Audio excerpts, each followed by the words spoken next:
The idea of making someone obsessed with you might sound a little intense, right?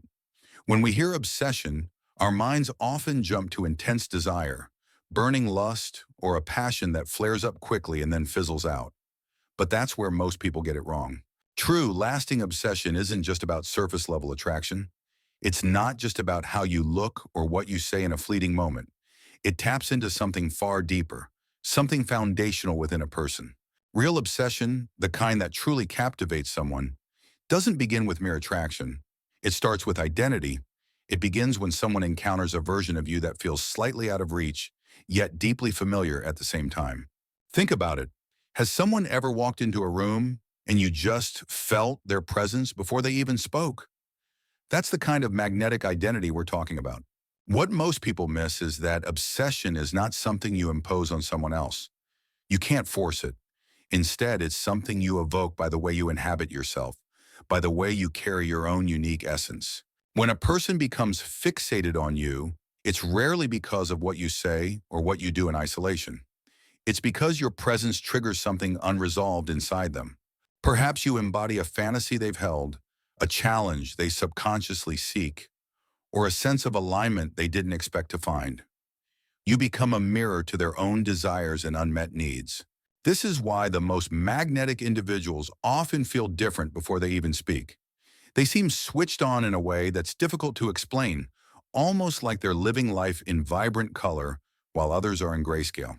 There's a subtle shift in their posture, in their energy, in how they occupy space. They don't shrink, they expand. This isn't arrogance, it's self-possession. Psychologically, this happens when someone steps into a heightened version of themselves. Not a fake persona they put on for others, but a refined identity that's intentional rather than reactive.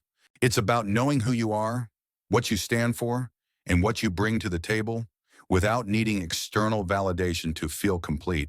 When you move through the world as if you already value yourself deeply, others begin to treat you as something to be discovered rather than merely consumed. That shift alone changes the dynamic entirely. Imagine someone who feels like a rich, complex novel waiting to be read, compared to an open book with all its pages already exposed. Which one sparks more curiosity? Obsession grows fastest when the other person feels like they're leaning forward emotionally, trying to understand you, instead of being flooded with constant, overwhelming access. This is where self-perception becomes crucial. If you quietly see yourself as ordinary, replaceable, or unworthy of fixation, your behavior will subtly reinforce that belief. People sense it immediately. Your insecurities, even if unspoken, broadcast a frequency that others pick up on. It's like an invisible shield against genuine connection. Obsession cannot take root where there is insecurity disguised as effort. It forms where there is self-containment and an abundance of internal validation. Think of it this way. A confident person doesn't need to chase, they attract. An insecure person chases, often pushing away what they desperately want.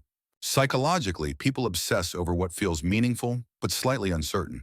Not chaotic uncertainty, but emotional depth paired with a healthy dose of restraint. When someone feels that you don't need them to complete you, yet you allow them to experience genuine closeness, their mind begins to work on its own. Curiosity activates.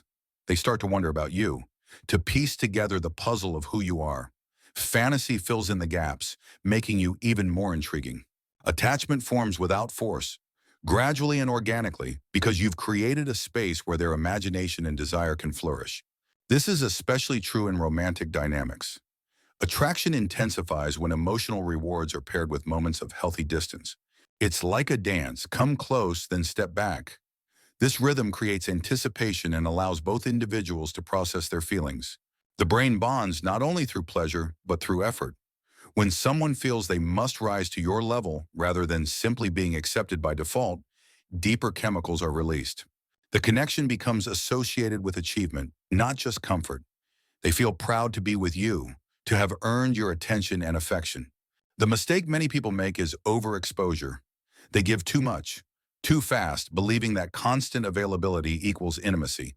But often it has the opposite effect. In reality, intimacy grows when access is earned through consistency, respect, and emotional safety. It's a gradual unfolding, not an immediate reveal. Walking away from situations that don't align with your standards isn't a tactic. It's a signal, a clear message about your self-worth. It communicates that your time and energy are valuable, and value is the absolute foundation of obsession. People value what they perceive as valuable. Imagine someone who always makes themselves available, drops everything for you. How does that feel compared to someone who has a rich life and invites you into it? Another overlooked factor is emotional composure. People become fixated on those who remain grounded and centered, even when tension arises or uncertainty looms. When you don't chase reassurance, don't over-explain your actions, and don't collapse under uncertainty, the other person's attention sharpens. Your calm becomes the contrast to their internal noise. You become an anchor, a source of stability in their often turbulent emotional landscape. Think of a storm. Who do you want to be with? Someone panicking or someone calmly steering the ship? Your composure is your strength. Playfulness also plays a crucial role, but not in a performative or strategic way. Lightness, humor, and warmth work best when they feel natural rather than forced. When interactions feel genuinely enjoyable without being overwhelming, the nervous system relaxes while the mind stays engaged. That combination is incredibly addictive. It creates a sense of ease and joy, making them associate positive feelings with your presence. This isn't about being a comedian, it's about authentic joy. Obsession also feeds on memory. When you reference things the other person has shared, when you remember small details without making a big show of it, you become psychologically anchored in their experience. It shows you truly listen, that you care, and that you see them. You stop being just another interaction and start feeling familiar in a deeply meaningful way. For example, remembering their favorite coffee order or a detail about their childhood pet can create a powerful subconscious bond. Space is equally important. Absence isn't about manipulation. It's about allowing desire room to breathe and grow. It creates a vacuum that they instinctively want to fill. When someone has time to reflect on your interactions, to miss you, to replay moments internally, emotional attachment deepens naturally. Constant presence removes the need for imagination.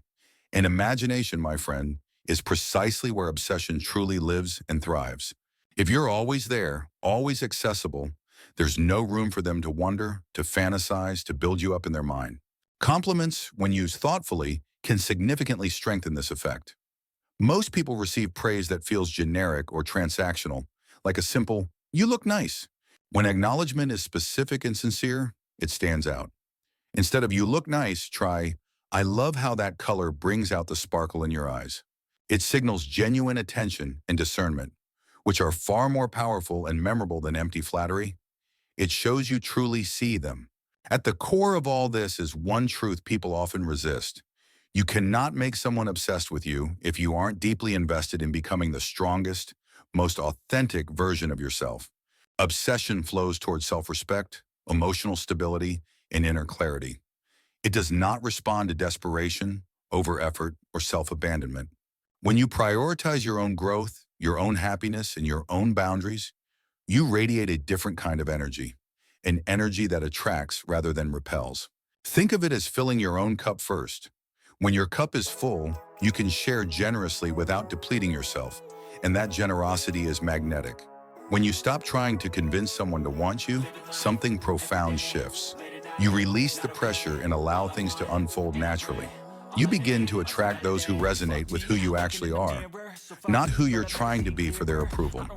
This is where real, deep connection begins. That's when obsession, if it forms, is mutual, grounded, and real. It's not a superficial infatuation, but a genuine, profound connection. And at that point, you don't need to chase it. You don't need to strategize or manipulate. It simply follows naturally, drawn to the powerful, authentic person you've become. So, focus on yourself, on your growth, and watch how the right people are drawn into your orbit. You are worthy of deep, meaningful connection. Remember, the most captivating love stories begin not with chasing, but with becoming. Become the person you want to attract, and the rest will follow. Thank you for watching. If this resonated with you, please hit the like button, subscribe for more insights, and share your thoughts in the comments below. Until next time, keep shining brightly.